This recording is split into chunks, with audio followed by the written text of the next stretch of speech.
Dear Muslim audience, take my salam. Assalamu alaikum wa rahmatullah.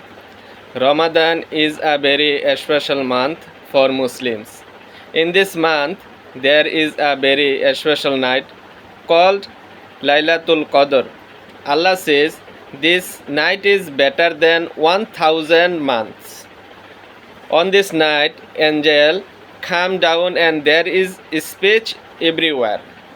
Prophet Muhammad sallallahu alaihi wasallam told us to talk for this night in the last 10 nights of Ramadan. We should pray more, read the Quran and ask Allah to forgive us. A very easy dua is, "O Allah, forgive me." Don't miss this night. It can change your life and your future. Assalamu alaikum wa rahmatullahi wa barakatuh.